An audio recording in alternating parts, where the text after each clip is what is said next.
एक बोतल दारू पी लो तो पावर कौन में 20 बा, दूधे में कि दारू में? नहीं बोले। दरुइया 2 घंटा नचाई संझिया के दूधवा 24 घंटा हिलावत रही पी करके अजमाना।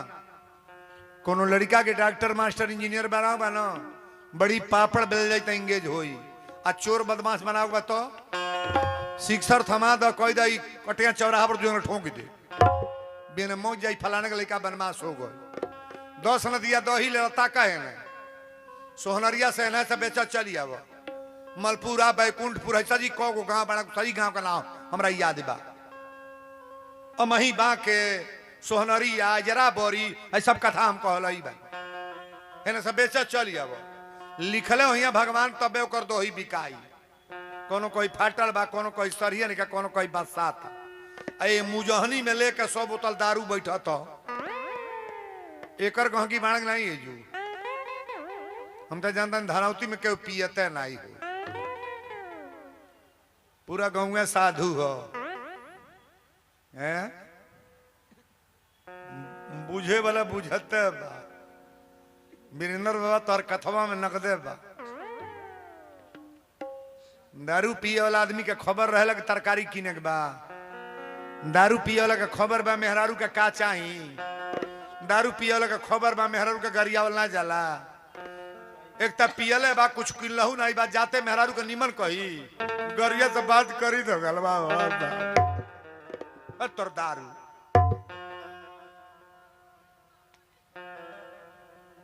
इमे नहीं केहू का मालिक पियल है बुढ़िया कहती आधा पियल बड़ी लीला बा का बोली है।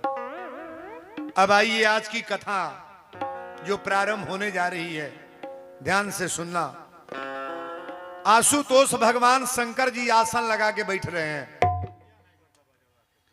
माता पार्वती शंकर भगवान की लग गई। देखिए एक बात बताते हैं हम आज राम कथा होने जा रही है और कथा को कौन कहने जा रहे हैं तो हमारे देवादिदेव महादेव जी कहने जा रहे हैं।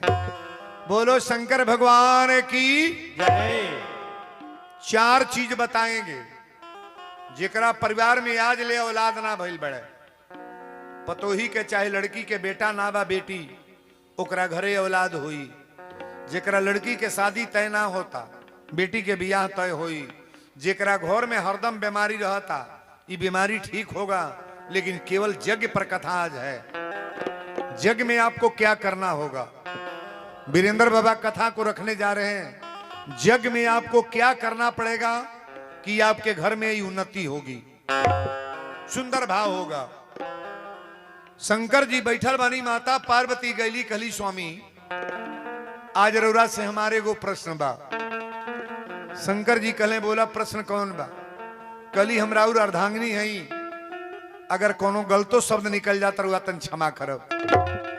शंकर जी कहले पूछो। पार्वती मैया ने कहा मैं जाना तुम्हारे गुण शीला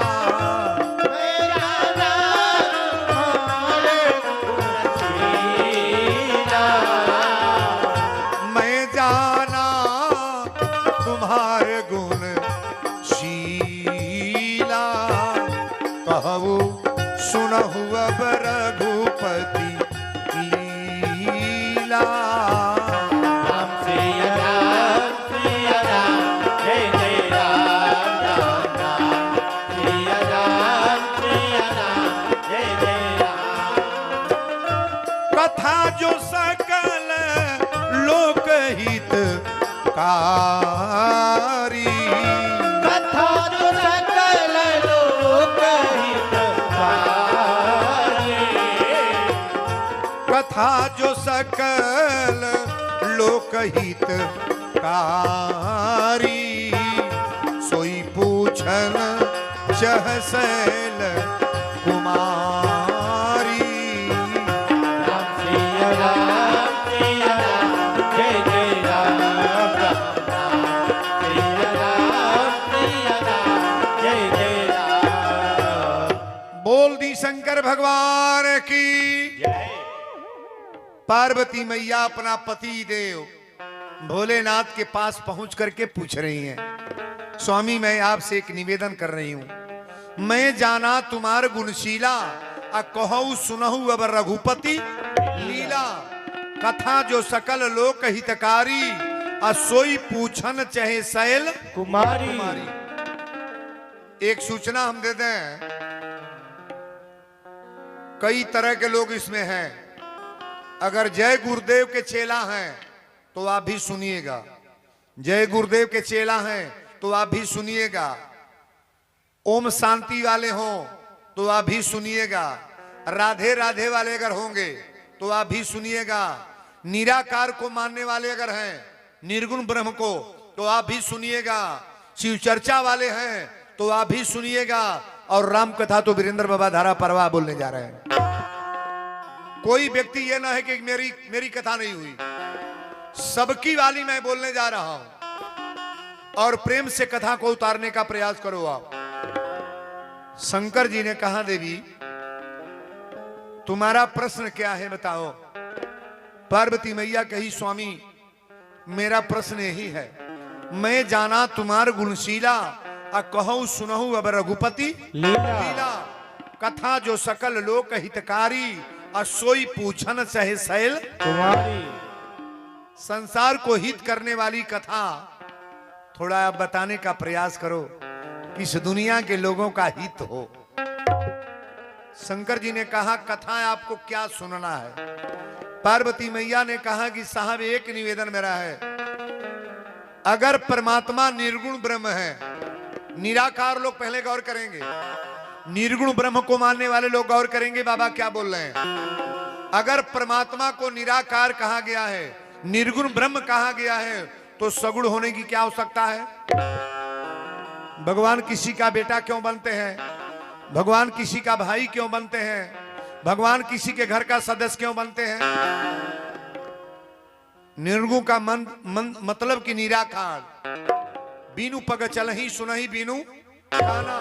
भगवान का पैर नहीं है, कान नहीं है, चल रहे हैं, बोल रहे हैं, सब कुछ कर रहे हैं, ये परमात्मा को किसी का बेटा बनने की क्या आवश्यकता है।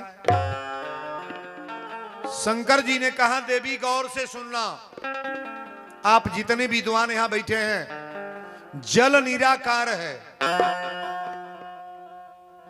बायो पढ़ाने वाले मास्टर भी गौर करेंगे, और जो बेटियां बहन छात्राएं बायो जो पढ़ती हैं आप लोग भी गौर करिएगा। जल निराकार है, जल का कोई अपना आकार नहीं है, जल में चाहे जैसा रंग डाल दो वैसा ही कलर बन जाएगा। जल निराकार है और कटोरी साकार है। साकार कटोरी में जल रख दें और उसमें कुछ मिलाना नहीं है, फ्रिज में रख दें, केवल टेम्परेचर देना है, तो टेम्परेचर देने पर जल क्या बन जाएगा, नहीं बोलेंगे। टेम्परेचर देने पर जल क्या बनेगा, बर्फ बनेगा। अच्छा बताइए, जल को पकड़ना चाहो तो आप पकड़ पाओगे, अब बर्फ को ना धराई हो, बर्फ हो ना धराई, ना धराई, पानी पकड़ ले तो पकड़ाई, तर उठाओ तो गिर जाएगी ना। अब बर्फ तन्नी कौन बा, पानी की बर्फ तो दोनों एक है, तो दोनों एक है, जल और बर्फ दोनों एक है। ध्यान से सुनना, शंकर जी ने कहा, देवी पार्वती गौर से सुनना, जल को पकड़ा नहीं जा सकता है और बर्फ को। इतना बढ़िया मंदिर बना है, इसमें दुर्गा जी की मूर्ति न रहे तो इस मंदिर का कोई मतलब है। उतना बड़ा मंदिर बनवाए हो, शंकर जी का शिवलिंग न रहे तो मंदिर का कोई मतलब है।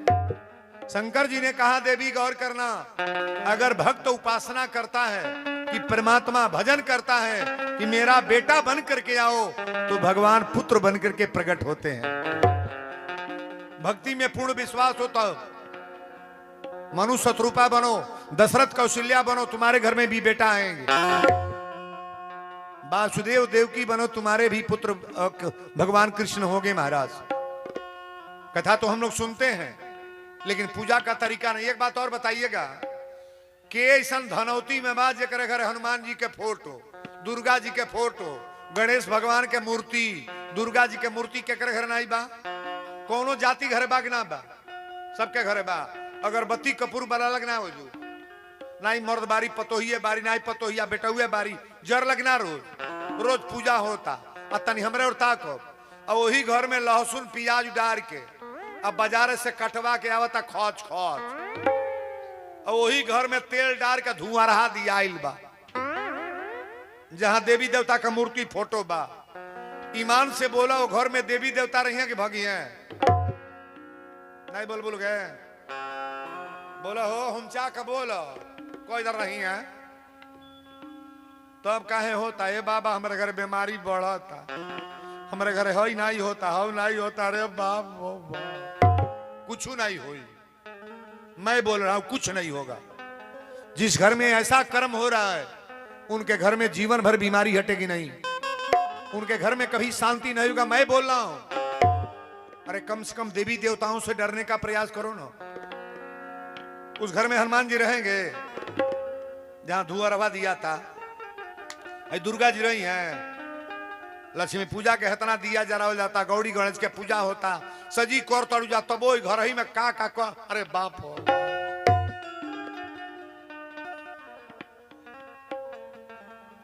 बतिया निक लागता, अपने मन तू विचार कर, देवताओं का वास घर में करना चाहिए कि नरक का? जिनके घर में नरकी काम हो रहा है, मैं वादा कर रहा हूं उनके घर की गरीबी कभी दूर नहीं होगी और उनके घर की बीमारी नहीं जाएगी। उनके घर में जितना भी व्यवस्था है ना एकदम गड़बड़ चलेगा। आप अगर सोचोगे सीधा तो तुम्हारे घर में उल्टा होगा। जिनके घर में देवी देवताओं का फोटो मूर्ति लगाया गया है और उसी घर में उल्टा पुल्टा कार्य हो रहा है, सारे देवता नाराज हैं। बोलो शंकर भगवान की जय। पार्वती मैया कली स्वामी एक बात और बताइए, ये निर्गुण ब्रह्म है तो सगुण क्यों बनते हैं तो बता दिया, लेकिन एक बात और गौर करिएगा, किसी के गाड़ी का चक्का का हवा निकल जाए, 4 व्हीलर गाड़ी हो, हवा निकल जाए, पूछे भैया हवा कहाँ मिलती है, तो किसी ने कहा हवा तो हर जगह है, आगे पीछे अगल बगल चारों ओर हवे हवे, तो इस हवा से गाड़ी चलेगी? नहीं चलेगी। उसने कहा ये तो आध्यात्मिक मिल गया, ये कह रहा है हवा हर जगह है, तो दूसरे जगह गया और कहा भैया हवा कहाँ मिलेगा, कहा वो क्या कह रहा था, तो कह रहा हवा हर जगह है। वो कहा कम जानता है, हमसे पूछो, हवा तो तुम्हारे अंदर ही है। अगर हवा नहीं रहता तो वीरेंद्र बाबा बोल पाते, हवा मेरे अंदर है। कहा उससे ज्यादा तो ये फंसा दिया। इस ज्ञान से गाड़ी चलेगी। किसी ने कहा दुकान पर जाओ, साकार मशीन, साकार हंडिल, साकार पाइप, साकार टायर, साकार ट्यूब, एक हवा को डालने के लिए 5 को साकार लगाया गया, तब जाके हवा टनाटन हुआ। बिना साकार का निर्गुण का कोई मतलब है? निराकार को मानने वाले लोग गौर करेंगे, अगर सगुण को नहीं मानते हो तो निराकार का कोई मतलब नहीं। बोलो शंकर भगवान की जय। शंकर जी कहले देवी आज तोहरा के धन्यवाद बा। बड़ा सुंदर भाव आ गया, धन्य धन्य गिरिराज कुमारी, धन्य धन्य गिरिराज कुमारी, धन्य धन्य गिरिराज कुमारी, तुम समान नहीं को उपकारी।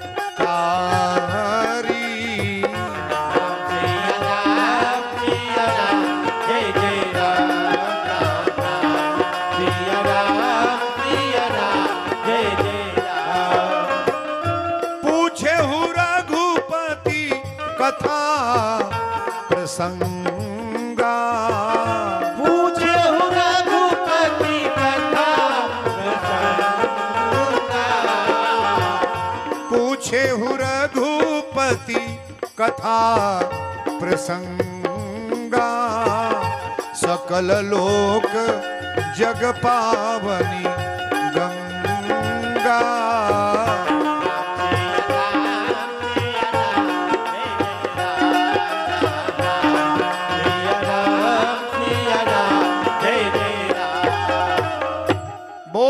शंकर भगवान की। जय। पार्वती मैया को शंकर जी ने पहले धन्यवाद दिया। धन्य धन्य गिरिराज कुमारी, तुम समान नहीं को उपकारी। पूछे हूँ रघुपति कथा प्रसंगा, सकल लोक जग पावनी गंगा। यहाँ जितने विद्वान बैठे एक बात बताइएगा, शंकर जी ने धरती पर कौ गंगा लाए हैं? गंगा मैया को धरती पर किसने लाया? हमारे ब्रह्मा जी के कमंडल से भगीरथ का नाम सभी लोग जानते हैं। जो एक गंगा जानते हो आप, जा करके बनारस और अयोध्या किसी धाम में जा करके आप धाम में पूजा पाठ करते हो, सभी लोग जानते हैं। बोलो सच्चे दरबार की। शंकर जी ने कौ गंगा लाया है? 2 गंगा। सीताराम स्विच ऑफ कर लो ना। 2 गंगा भोलेनाथ लाए हैं। एक तो पृथ्वी पर जो आप लोग स्नान करते हो, और इस चौपाई को पढ़ना, पूछे हूँ रघुपति कथा प्रसंगा, सकल लोक जग पावनी गंगा। संसार को तारने वाली कथा रूपी गंगा कौन है? यही गंगा है। आप बनारस जाओ चाहे ना जाओ, अयोध्या जाओ चाहे मत जाओ, मथुरा जाओ ना जाओ, बना किसी जगह पर धाम में ना जाओ, लेकिन जिन्होंने कथा रूपी गंगा में गोता लगा लिया, उसका जीवन तो वैसे ही संवर गया। सरकार बजा लो ताली बजा रहे, जीवन संवर गया। शंकर जी कहले देवी पार्वती अब बताव तो के कथा कहां से बताई? पार्वती मैया ने कहा नाथ आज हमको ये बताइए पहले भगवान का अवतार कब हुआ, नारायण का अवतार कब हुआ और कैसे हुआ। भगवान के भी अवतार का कई कारण है, लेकिन सारे कारण नहीं बताएंगे चूंकि कथा सीरियल हम बोल रहे हैं।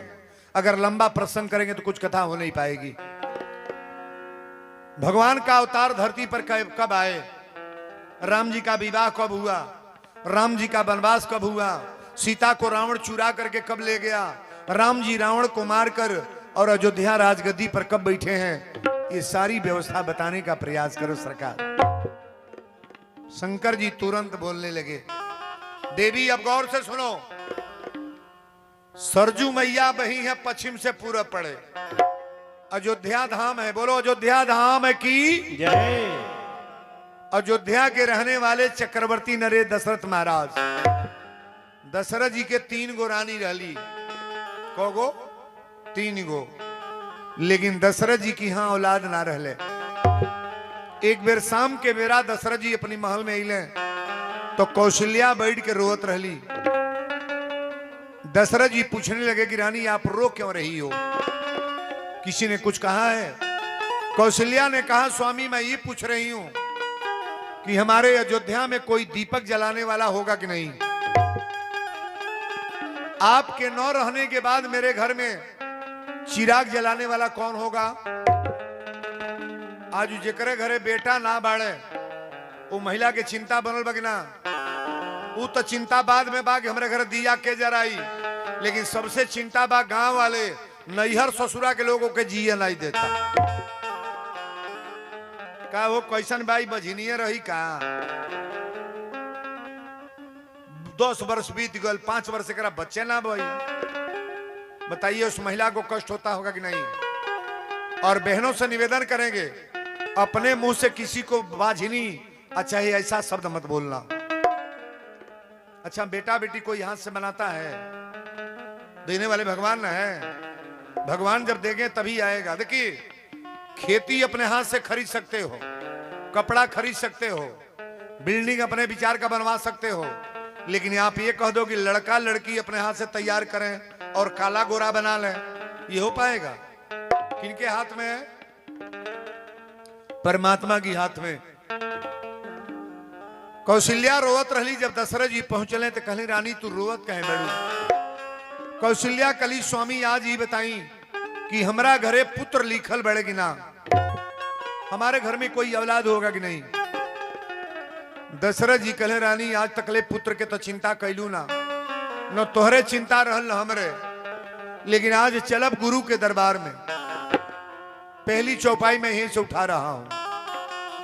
कि एक बार भूपति मन माही, एक बार भूपति मन माही, एक बार भूपति मन माही, एक बार भूपति मन माही, एक बार भूपति मन माही, भई गलानी मोरे सुतनाई, भई गलानी मोरे सुतनाई, भई गलानी मोरे सुतनाई, भई गलानी।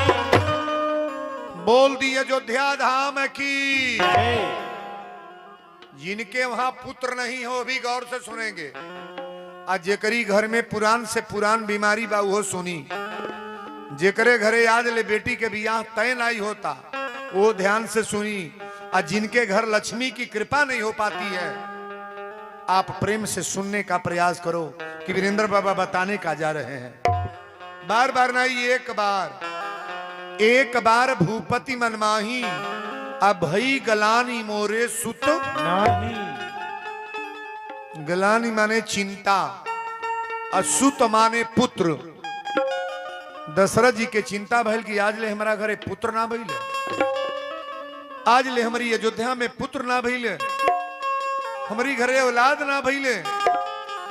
दशरथ जी विचार करेगी आज गुरु के दरबार में चलो। व्याकरण पढ़ने वाले पढ़ाने वाले भी लोग गौर करेंगे। गु माने अंधकार और रू माने प्रकाश। गुरु दो अक्षर में नाम लिखा गया है, गुरु। गु माने अंधकार और रू माने प्रकाश। दशरथ जी विचार करेंगे गुरु के दरबार में चलो। अच्छा, गुरु के दरबार में जाने पर कल्याण होता है कि नहीं? नहीं होता है, नहीं होता है। 4 स्थान बराबर है। बाबा लिखे हैं कि मात पिता प्रभु गुरु की वाणी, अब बिनु विचार करिए शुभ जानी। चारों का स्थान बराबर है। जो मां करेगी वो पिता करेगा और जो गुरु करेगा वो परमात्मा करेंगे। चारों का स्थान बराबर है। दशरथ जी रोवे लगले कौशल्या के सामने, कहे रानी तहरी आंखी में ते आंसू भरले बाया, आज हमरो आंख में आंसू आ गई। एक बार भूपति मनमाही, अब भई गलानी मोरे सुतनाही। आज ले हमरा औलाद ना भइले, आज ले मेरे वहां पुत्र नहीं हुए। दशरथ जी विचार के लिए कि गुरु के दरबार में चलेंगे। आज गुरु गृह गयऊ तुरंत महिपाला, अचरण लागी करो विनय विशाला। गुरु के दरबार में गए। दशरथ जी गोड़वा पकड़ के रोए लगले।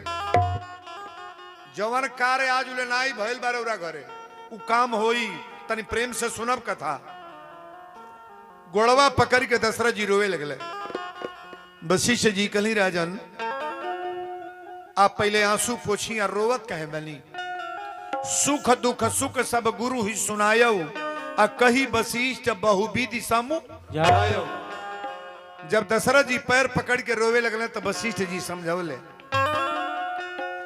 आरे गुरु है गोसैया रहुआ, परिले हम पैया, रहुआ जनते बानी, रहुआ जनते बानी, रघुकुल के संग प्रो कहानी, रहुआ जनते बानी। रघुकुल का सागा रो कहानी, रहुआ जनते बानी, रघुकुल का सागा रो कहानी, रहुआ जनते बानी।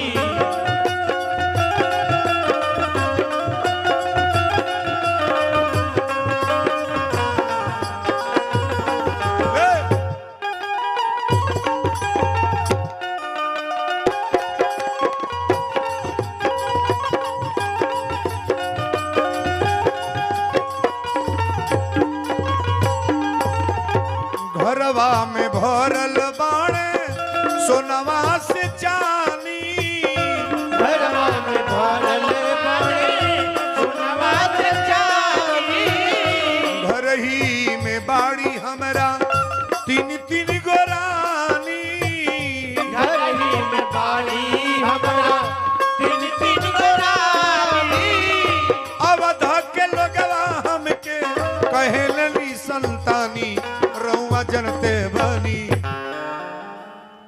वशिष्ठ जी के गोड़वा पकड़ के दशरथ जी फूट फूट के रुए लगल।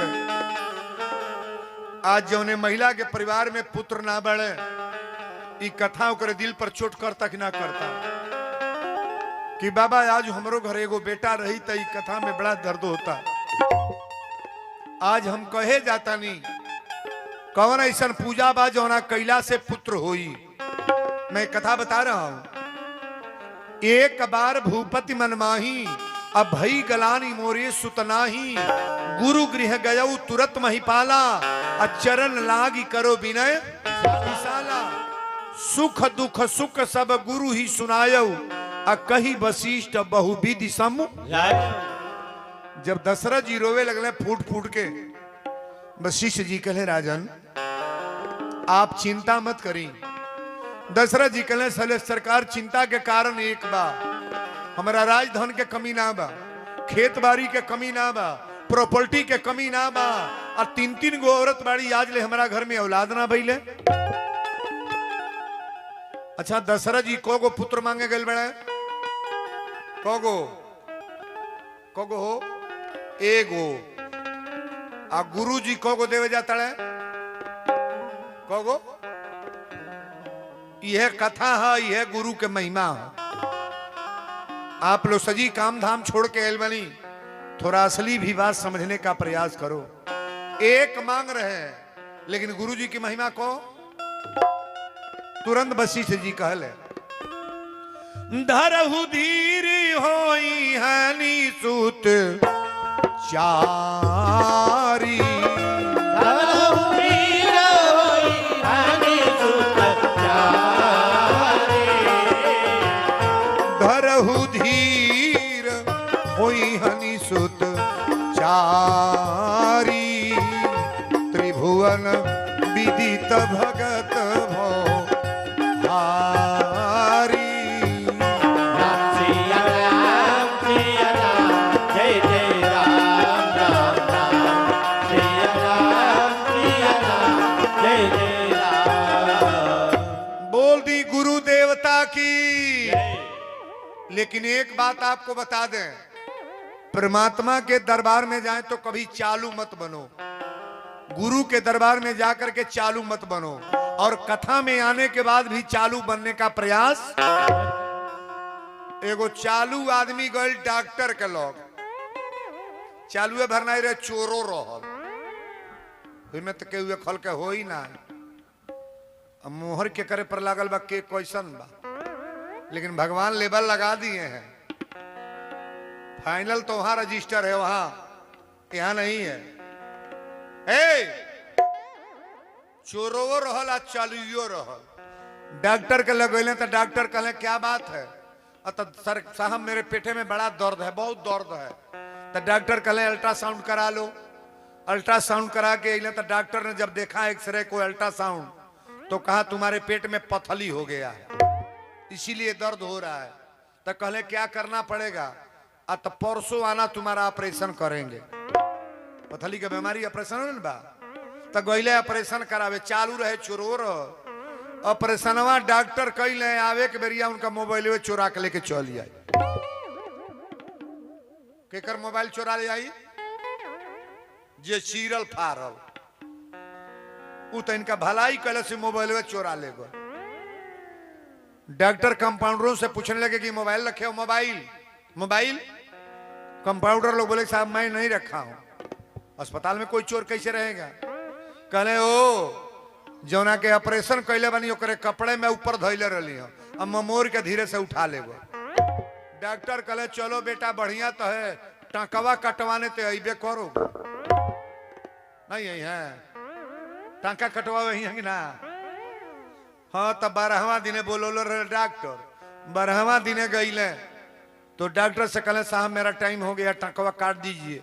कहले टांके नहीं काटना है, मोबाइल जब मैंने किया तुम्हारा ऑपरेशन जिस दिन किया मैंने ना, ऑपरेशन करते समय मेरा मोबाइल तुम्हारे पेटवे में चल गया है,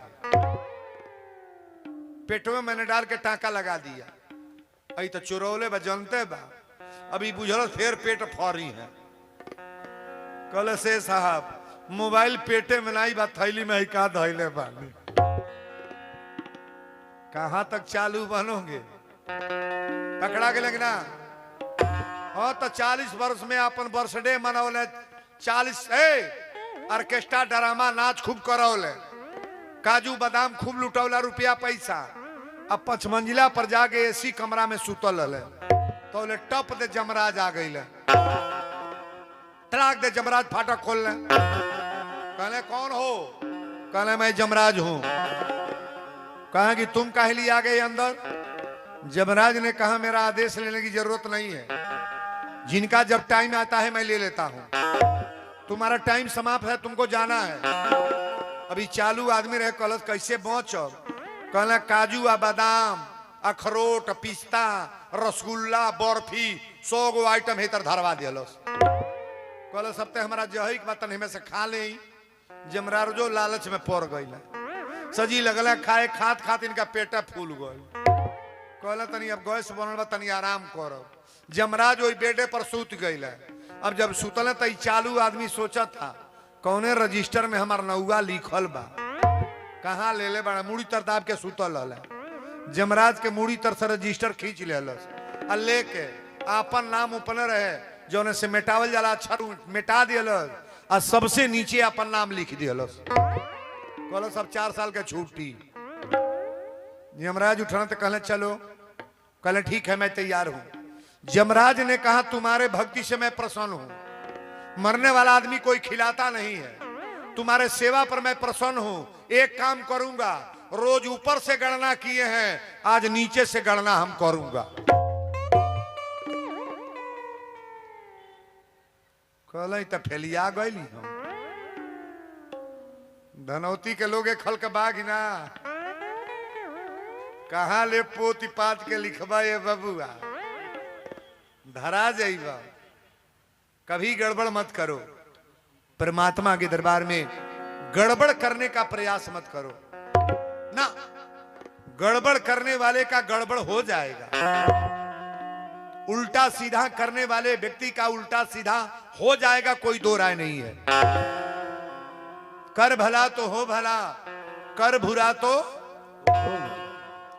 अगर किसी को देने को अच्छा नहीं है तो उसकी बुराई भी मत करो, ही मांगता है। क्योंकि बनावल पार ना लगे तो कर बिगड़बो न करो।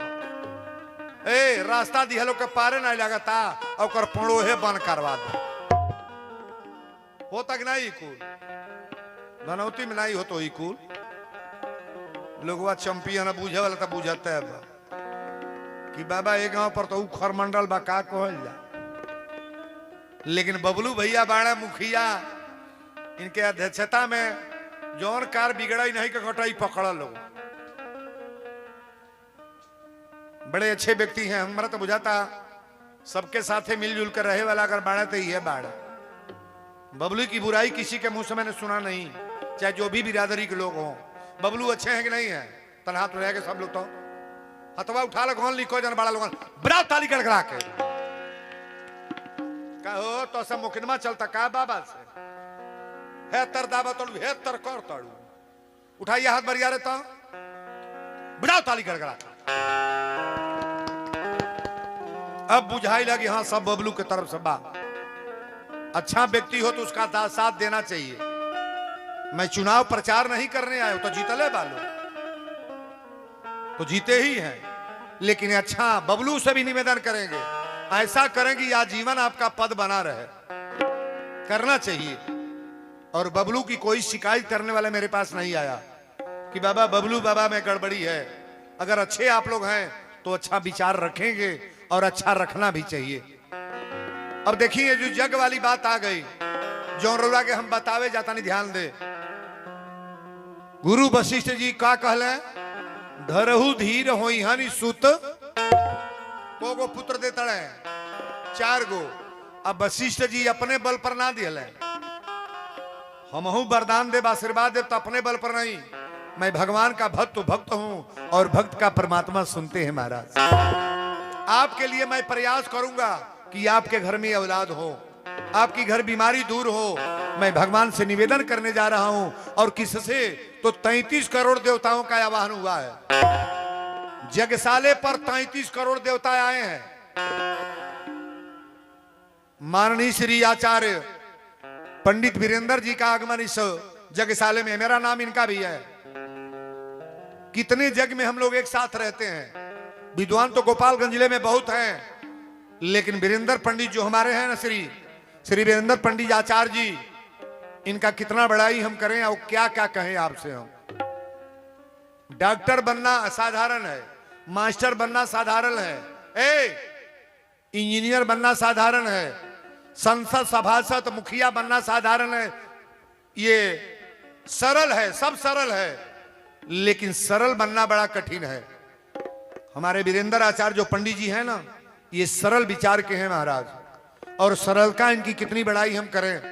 पंडित तो मैंने बहुत देखा आपके गोपालगंज और ये आपके सीवान जिला, छपरा जिला, कोई ऐसा जिला नहीं है जिस जिले में मेरे कार्यक्रम न हो। लेकिन सरलता के विषय में अगर पंडित माना गया है आचार्य, तो वीरेंद्र पंडित को, जो हमारे जगह आचार्य, ताली बजाओ इनके नाम पर बजा रहे। सुंदर कार्य अगर कोई व्यक्ति करता है तो उनका नाम लो। आज उन्हीं की कथा मैं बताने जा रहा हूं, क्या करना होगा जगशाले पर जाकर के, क्या करना होगा। आज वही कथा मैं बोल रहा हूं। वशिष्ठ जी तुरंत बोलोले के मानस की चौपाई पढ़िएगा। श्रृंगी ऋषि वशिष्ठ बुला आवा, पुत्र काम शुभ यज्ञ करा आवा। राम सिया राम सिया राम जय राम, राम सिया राम सिया राम जय राम। भक्ति सहित मुनि आहुत दी, इन्हें प्रकट हुए अनिदित जतिली, इन्हें राम सिया राम सिया राम जय राम, राम सिया राम सिया राम जय राम। श्रृंगी ऋषि वशिष्ठ बुलावा, अब पुत्र काम शुभ यज्ञ करावा। अच्छा बताइए, धनौती में जेकरा एगो बेटा ना होके ये तौते जग अकेले कर ली, करिए अकेले। एक जग से कई हजार बेटा पैदा होंगे। जग में करना क्या है, गौर से सुनो आप, बड़ी मार्मिक कथा आज है। जग में क्या करोगे तो क्या होगा। और यहां से नहीं, व्यासगद्दी से नहीं, मैं जगशाले का बात बोल रहा हूं। जग में क्या करना होगा, जगशाले पर जाने के बाद क्या करोगे, ये निवेदन करके मैं बता रहा हूं कि क्या करो आप। श्रृंगी ऋषि वशिष्ठ बुलावा, पुत्र काम शुभ यज्ञ करावा। भगति सहित मुनि आहुत दीने, अब प्रगटे अग्नि चरु कर तब लीने। आहुति जब दिहल गल तो अग्निदेव महाराज प्रसाद लेके इले। एक बात सुन लो, जेकरा घर में बेटा ना बा, ताकब हमरा हो, औलाद नहीं है, सुबेरे कमल का अथी अड़हुल का फूल मिलेगा, मिल रहा है। जिनके वहां औलाद नहीं उनको मैं बता रहा हूं, अड़हुल का फूल लेकर जगशाले पर आओ और जग आचार्य पंडित जी से निवेदन करके संकल्प कराओ कि बाबा मेरे घर में पुत्र नहीं है, 10 वर्ष हो गया, 8 वर्ष हो गया, मेरे घर में औलाद नहीं है। तो आचार्य जी संकल्प करेंगे और संकल्प करके बताएंगे कि को फेरा परिक्रमा करो, आप डेली प्रतिदिन परिक्रमा करो, अपने हाथ से शाम को यहां दीपक जरूर जलाओ। आखिरी दिने अपनी हाथ से हवन करना है, लेकिन बिना संकल्प का परिक्रमा ना करो आप। या मैं देख रहा हूं कुछ लोग बिना संकल्प का परिक्रमा करते हैं, ऐसा नियम नहीं है। आचार्य जी से संकल्प करके और नियम से परिक्रमा करो। भगवान तो नहीं है, और भी पूजा पाठ मैं लास्ट में बताऊंगा। आपके घर औलाद कतई होंगे, ताली बजा बढ़िया रे। जौने लड़की के शादी तय ना होता, ओकरे कपारे पर कलसा उठवा दो, कलसा उठल लगना, कलसा उठवा दो आ जल भरवा के ओकरा हाथ से ले आव, जगशाला पर कलसा रखवा दो आ शाम शाम के डेली दीपक जलवाओ। और जो लड़की की शादी के लिए बात है ना, गड़ी का गोला एक मंगा लो, छोटा छोटा टुकड़ा काट के, एक गोला में 1 हफ्ता परिक्रमा होगा। डेली पंडित जी से, आचार्य जी से संकल्प करा के और उस लड़की से परिक्रमा करवाओ। लेकिन परिक्रमा करते समय लाल कपड़ा होना चाहिए शरीर पर। कैसा वस्त्र, कैसा लाल। नियम से परिक्रमा कराओ, आखिरी दिन उस लड़की के हाथ से हवन कराओ, कतई उसका शादी इन साल कतई तय हो जाएगा, इसमें कोई दो राय। ताली बजा बरिया रे। जेकरे लड़की के लड़का के पढ़ले में मन ना लगा था, उसको भी जगसाले पर भेजो आप, जगसाले पर भेजो आप। मूंगफली का दाना ले लें चाहे चाना, और नियम से पंडित जी से संकल्प करके और प्रतिदिन परिक्रमा करें, आखिरी दिन अपने हाथ से हवन करें। उस बच्चियों को, बच्चों को पढ़ने में मन लगेगा। जेकरे घरे रुपया कितनों कमाई जाता, पैसा के था नहीं लगाता, हर हमेशा बीमारी बा, तो बीमारी मरीज आदमी जो डॉक्टर परेशान है, उस मरीज आदमी को जगसाले पर ले आओ। लेकिन तुलसी का पत्ता ले लेना, 5 गो चाहे 11 गो, और महाराज जी से संकल्प करके और नियम से परिक्रमा करो। आखिरी दिन मरीज के हाथ से संकल्प कराओ, आपके वहां कतई औलाद हो गए, इसमें कोई दो राय नहीं। ताली बजा बरिया रहे। अच्छा बताइए, इसमें पैसा लग रहा है? लग रहा है? कोई खर्चा है?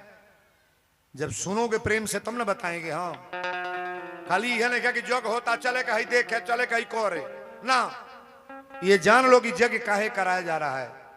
आधा बीमारी तो गांव का तुरंत समाप्त होगा। हम बताने जा रहे हैं।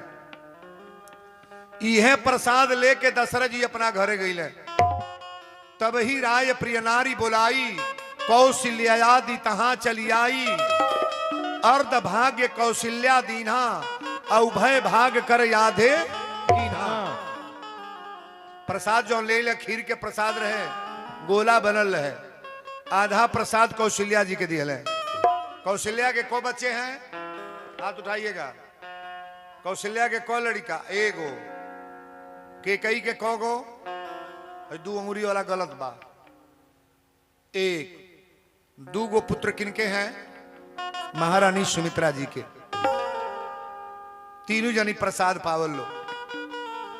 अब प्रसाद बाबा लिख ली कि जा दिन अब ते प्रभु गर्भ आए, और तीनों लोक सुख संपत छाए। नवमी तिथि मधुमास पुनीता, भगवान का अवतार होने जा रहा है। गौर से सुनिएगा। लीला के मन से भी अवतार देखे हो, और कथा के मंच पे आपको समझ में आ रही कि नहीं? बात नहीं आ रही है? ध्यान से सुनिएगा। थोड़ा ताली बजा के सब लोग गा लें कि आजू भला मैं बारी बारी सगुना, आजू भला मैं बारी बारी सगुना, आजू भला मैं बारी बारी सगुना, बारी बारी सगुना रे, बारी बारी सगुना, बारी सगुना रे, बारी बारी सगुना, बारी बारी सगुना रे, बारी बारी सगुना। आजू भला मैं बारी बारी सगुना, आजू भला मैं बारी बारी सगुना, आजू भला मैं बारी बारी सगुना। अरे गाई के गोबर गंगवटिया माटी, गाय के गोबर गंगवटिया माटी, अरे रची रची चौका पुराए, मैं बारी बारी सगुना। आजू भला मैं बारी बारी सगुना, आजू भला मैं बारी बारी सगुना, आजू भला मैं बारी बारी सगुना। बोल दिए अयोध्या धाम की। जा दिन ते प्रभु गर्भ आए, आ तीनों लोक सुख संपत छाए। धनौती गांव का भाग्य उज्जवल है। घर में प्रयाग लगा है, सब लोग आकर बैठो। कौशल्या जी अपनी महल में बैठल रही। एक बैग चमत्कार भई, सारा देवता लोग 1 महीना पहले से जुटा था। लोग भगवान का अवतार होने जा रहा है ना, सारे संत अयोध्या में जा रहे हैं। और जिस दिन भगवान का अवतार हुआ ना, नवमी तिथि मधुमास पुनीता, शुक्ल पक्ष रहे, न ज्यादा धूप रहे, न ज्यादा गर्मी रहे, शीतल मंद हवा रहे। अब भगवान 4 हाथ लेके अले। कौशल्या जी ने जब देखा तो कहे, हे प्रभु आप ही किस रूप में आए हैं? बेटा बन के आएगी बाप? भगवान कहे तनी पर तो बापे बन के आइल बनी। कहली हेतत लड़का पैदा होला है तत। भगवान कहे का करी? कौशल्या कहली पहले 2 हाथ कम करी। 2 हाथ कम कैले। कहली कि पहले बालक बनिए, कीजे शिशुलीला अति प्रिय शीला। बालक बनकर के गोद में आइए ना। तो भगवान बालक बन के गोद में हिले। आ गोद में हिले तो लगल बरबर बरबर बतियावे। कौशल्या जी ने कहा ये भी गलत है, लड़का पैदा होला तो चिल्ला चिल्ला रोवेल, पहले रोई। भगवान कहले रोहू के परी? कौशल्या कहली हाँ रोई। तो सुनी बचन सुजाना रोदन ठाना। आ जब भगवान रोवे लगले तो पहली दासी दौड़ल बा, महाराज बधाई हो। दशरथ जी कहले कौन बधाई बा? पहली दासी ने कहा महाराज महारानी कौशल्या के महल में एक पुत्र का जन्म हुआ है। दूसरी दासी दौड़ल बा, महाराज बधाई हो। दशरथ जी ने कहा तुम्हारी बधाई क्या है? और तो महारानी कैकेयी के महल में एक पुत्र का जन्म हुआ है। तीसरी दासी दौड़ल बा, बधाई हो। दशरथ जी कहले तुम्हारी बधाई क्या है? और तो महारानी सुमित्रा जी के महल में 2 पुत्रों का जन्म हुआ है। दशरथ जी जब ये बतिया सुन ले, देखिएगा तर्ज सोहर के है, सोहर, लेकिन मानस की चौपाई में गा रहा हूं। हरे दशरथ पुत्र नाम सुनी काना, जन्म सुनी है ललना माना हो। ब्रह्मानंद समाना जन्म सुनी है ललना माना हो। ब्रह्मानंद समाना जन्म सुनी है। जाकर नाम सुनत शुभ होई, सुनत शुभ ललना मोरे गृह आवा प्रभु सोई जन्म सुनी है। ललना मोरे गृह आवा प्रभु सोई जन्म सुनी है। परमानंद पूरी माना राजा, पूरी मान है ललना कहा बुलाऊ बजावाऊ बाजा पूरी मन है।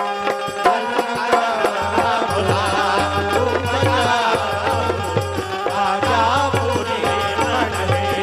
ललना बुला बजा बहु, आजा पूरी मन है। बोलो अयोध्या धाम की ने मां से जन्म दिहले। तनी कड़ेरे बोले बा, ए सखिया कौने मां से, ए सखिया कौने मां से देहिया। भूला भूला जाता नहीं, यही में ही कोई गो कमाल न कर जाता ना सुलई का। ए सखिया कौने मां से सूता लीरे ओ सारा अवा बदनिया, हमारी भारी भैली हो। ए सखी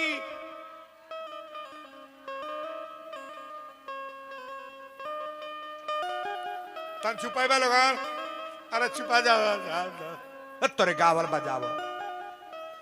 बुझाता अस्पताल में सब मरीज निकला तड़ा। अब हेतने पर दगवाता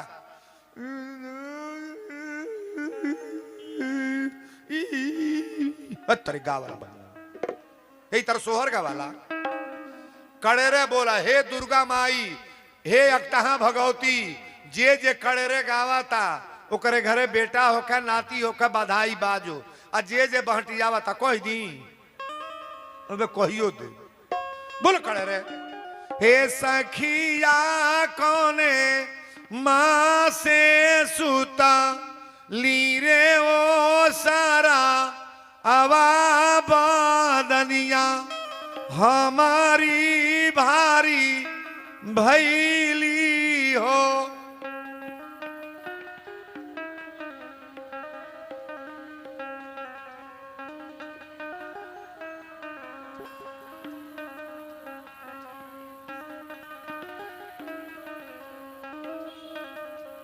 तब छुपा लो ना।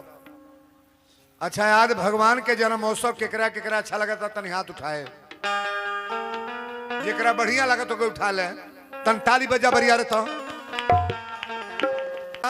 कहो तो लोग केहू जन नहीं खड़ा है लोग आज ले ऐसा मंचवे नहीं कोनो मिला ले दादा नहीं तो चल खड़ा भइल लोग आई अंगना में खेल बारे ला ला ला, अंगना में खेल भर ललना, अंगना में खेल भर ललना, बारे ला ला ला हो दुलारे ला ला ला, भर ललना हो दुलारे ललना, भर ललना हो दुलारे ललना। जे नाचे के जानता ते खड़ा होके बौका लोग ना खड़ा होके आई बौकी बौका सब खड़ा हो गई। जे नाची ते खड़ा होई बैठ जालो, बैठो बैठो। हाँ तो बाबू गजब का लोग बा, आगे आ जालो आगे नाचे वाला।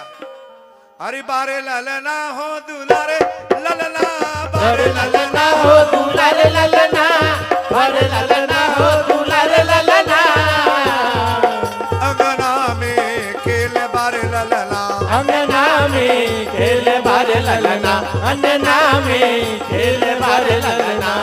धगरिनी बोलावा नारी कटन के, धगरिन बोलावा नार कटन के, धगरिन बोलावा नार कटन के, धगरिनी के देव सोने हंसुआ, धगरिन के देव सोने हसुआ, धगरिन के देव सोने हसुआ।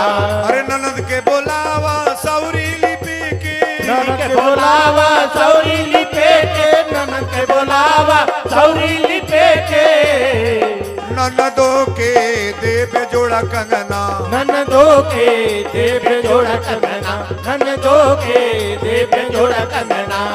ब्राह्मण बोलावा वेदा पढ़े के, ब्राह्मण बोलावा वेद पढ़े के, ब्राह्मण बोलावा वेद पढ़े के, पंडित के देव पीली धोतिया, पंडित के देव पीली धोतिया, पंडित के देव पीली धोतिया।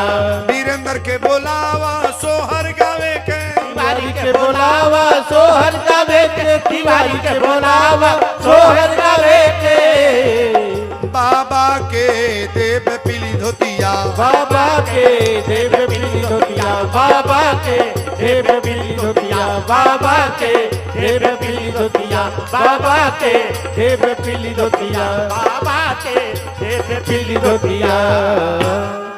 प्रेम से बोलो वृंदावन बिहारी लाल की जय। रजा